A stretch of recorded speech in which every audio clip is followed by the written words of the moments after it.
We have some breaking news that's just come into the newsroom. The Prime Minister is about to hold a media conference at 11 o'clock this morning in 20 minutes' time. At that media conference, we expect him to be standing beside Bill Shorten. Bill Shorten is expected to announce his retirement from politics. So this is a big development and I've got to say a shock. Tim Ayres joins me here at the desk. We've just heard this information. You've heard it just here with me, Tim, but he's certainly a loss for the team. Well, let's see what the announcement actually is. I've only heard what you've heard, and it's the risk, isn't it, of turning up in the studio when there's breaking news. Suddenly you've got... It wasn't planned. It wasn't. Sorry about that. I'm sure it wasn't. But so I don't know what's going to be announced in this press conference. Mm-hmm. But yeah, Bill's contribution that I think Australians will remember, that is so central to this Labor government and indeed the last Labor government, that enduring legacy of the National Disability Insurance Scheme. And I've enjoyed very much working with in the Senate with Bill on the passage of the reform legislation that the government worked so hard to secure, not just the passage through the Parliament, but consultation with disability groups and the community more broadly to make sure that is an enduring reform for Australians. But in terms of what's been announced at the press conference today, I'm caught short, just like I suspect you are, and everyone will just have to wait till 11 o'clock. Anthony Albanese and Bill Shorten aren't political allies. Yes, they're part of the same Labor team and their core values, I think, remain in sync, but they have been rivals. And they've both been at the top of the Labor Party. What is it like when there is such ambition between two people on a day like this, if we can, confirm what's going to happen in 20 minutes' time? Well, we've all got ambition for the country. And I think what has been a singular difference between this government and the government that preceded us is that discipline. And that discipline's not achieved by, setting a set of rules. It's because everybody in the caucus, everybody in the cabinet and the ministry has got an ambition for the country and knows that working together is the best way to achieve that.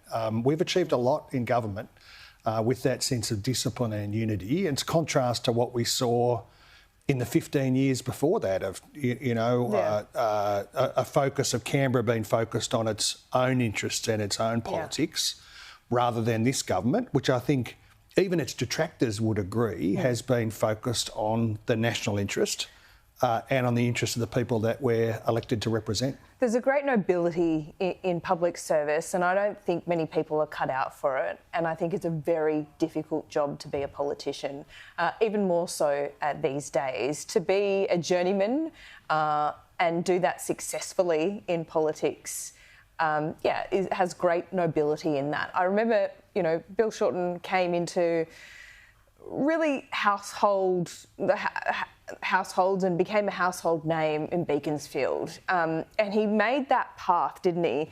That traditional Labor path up through the union movement into Parliament and then as opposition leader of the Labor Party.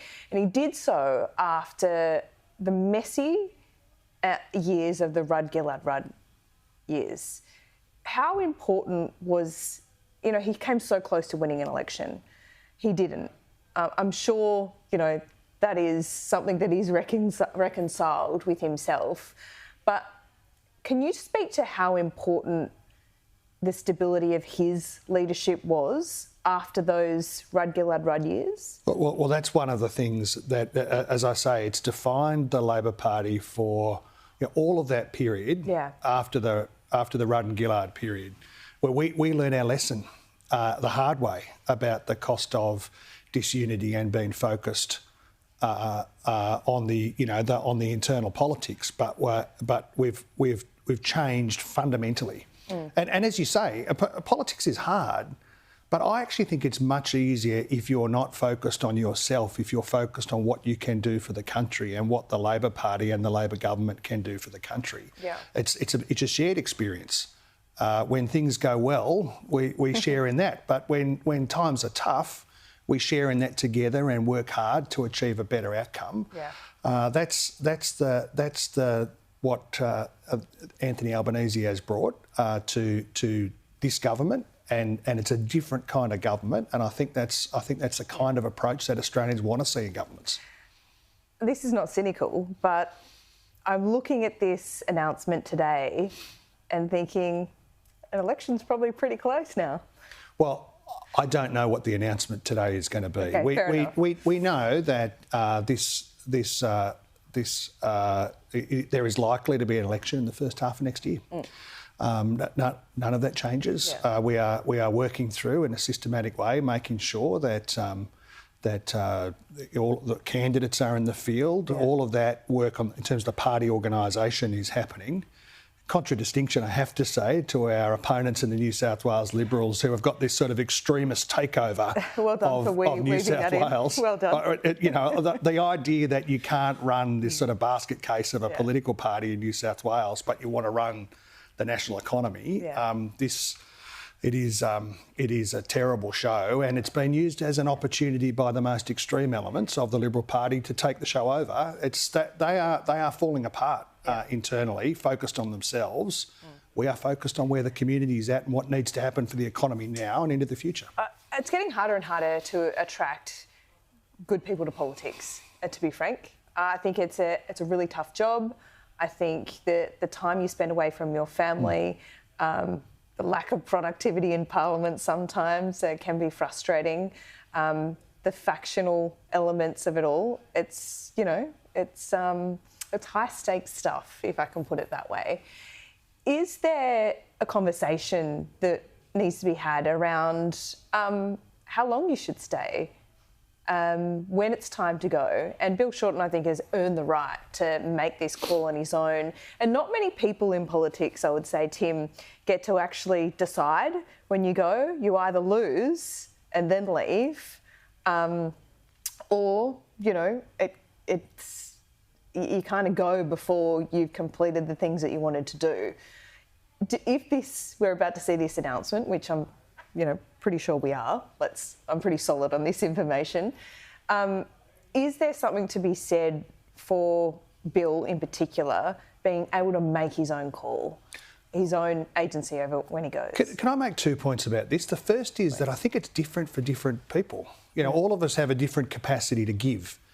But secondly, it's one of the reasons why that unity that I've talked about, that discipline, is, but also the reforms that we're undertaking and have undertaken in terms of the Parliament itself.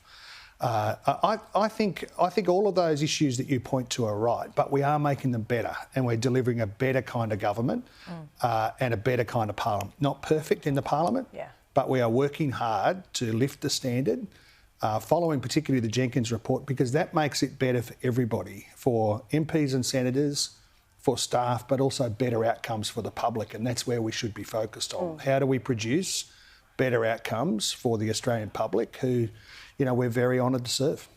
Is there anything you'd like to say to Bill ahead of this announcement? Well, I want to see the announcement, and let's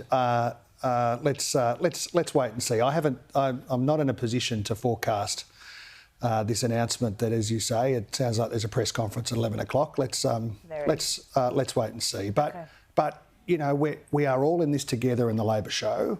We are determined to keep acting in the public interest. You know, that's the singular focus of this government, and I think that's what Australians want to see. Tim Ayres, thanks so much for your time. Really appreciate it. Thank you.